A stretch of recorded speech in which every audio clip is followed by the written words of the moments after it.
आज Doubtnut app download करें। Doubtnut पर अपने सभी गणित, रसायन विज्ञान, भौतिक विज्ञान और जीव विज्ञान के डाउट्स का करो सफाया। बस प्रश्न की फोटो खींचो, एक ही प्रश्न को क्रॉप करो और तुरंत वीडियो सोल्यूशन पाओ। अभी डाउनलोड करें। तो देखिए प्रश्न दिया हुआ है निम्नलिखित में कारण बताएं तथा 4 प्रश्न दिए गए हैं। तो देखिए पहला जो प्रश्न है वह है फास्फोरस को जल में रखा जाता है। तो देखिए जो फास्फोरस होता है उसके 2 अपर रूप होते हैं, एक होता है सफेद फास्फोरस तथा दूसरा होता है लाल फास्फोरस। तो देखिए सफेद फास्फोरस एक अधातु है तथा ये इतनी क्रियाशील होती है कि अगर इसे खुली हवा में रख दिया जाए तो ये जलने लगती है।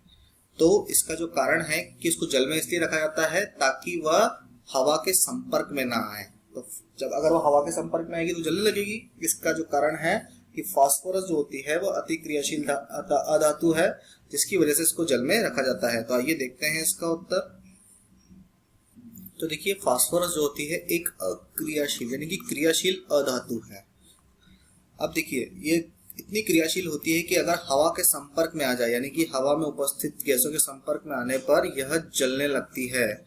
तो इस चीज से बचने के लिए यानी कि अगर उसको जल में रखा जाएगा तो वो हवा के संपर्क में नहीं आएगी, इसीलिए इसको हम पानी में रखते हैं। तो ये देखिए हमारे पहले प्रश्न का उत्तर है। अब बात करते हैं दूसरे प्रश्न की कि बिजली के तार कार कसने वाले पेचकस में रबड़ प्लास्टिक का हत्था लगा होता है। यानी कि बिजली विभाग में काम करने वाले जो कर्मचारी होते हैं उनके पेचकस में रबड़ और प्लास्टिक का हत्था लगा होता है। तो इसका कारण बताइए। तो देखिए बिजली विभाग में काम करने वाले जो कर्मचारी होते हैं उनके रबड़ का या फिर पेचकस में जो लकड़ी के हत्थे लगे होते हैं, इसका कारण है क्योंकि रबड़ तथा प्लास्टिक तथा लकड़ी यह विद्युत के कुचालक होते हैं।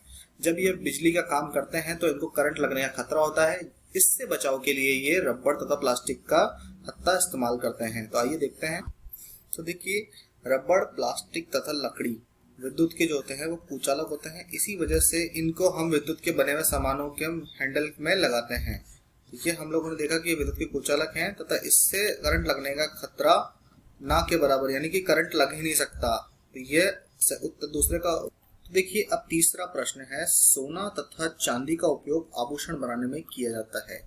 तो आपको भी पता होगा कि सोने तथा चांदी से बने आभूषण हमारे घरों में कई बार इस्तेमाल किए जाते हैं। जो हमारी माताएं, बहनें हैं या हमारे घर के और सदस्य हैं वो सोने व चांदी के आभूषणों को इस्तेमाल करते हैं। तो देखिए इसका मुख्य कारण क्या है।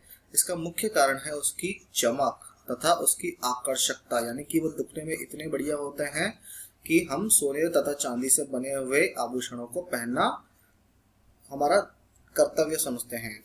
तथा इसका एक और कारण है कि यह कम क्रियाशील होता है। कम क्रियाशील होने की वजह से इस पर जंग वगैरह लगने का खतरा कम होता है। इसीलिए यह जो आभूषण होते हैं ये कई सालों तक एक जैसे ही दिखते हैं।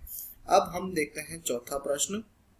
तो देखिए चौथा प्रश्न जो है वह है एल्यूमिनियम जो कि एक धातु है तथा तांबे का प्रयोग विद्युत तार बनाने में किया जाता है। तो आपने देखा होगा आपके घरों में जो विद्युत परिपथ बने होते हैं उसमें हम एल्यूमिनियम तथा कॉपर से बने धातु का इस्तेमाल करते हैं। आपने देखा होगा।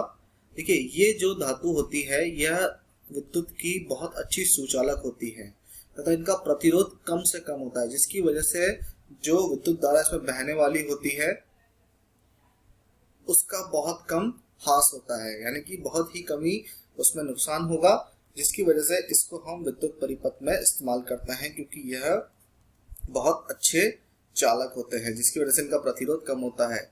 तो उम्मीद है आपको आपका उत्तर मिल गया होगा। धन्यवाद। कक्षा 6 से 12वीं से लेकर नीट, IIT, JEE वो एडवांस के लेवल तक 1 करोड़ से ज्यादा छात्रों का भरोसा। आज ही डाउनलोड करें डाउटनेट ऐप या व्हाट्सएप करें अपने सारे डाउट्स 8400 400 400 पर।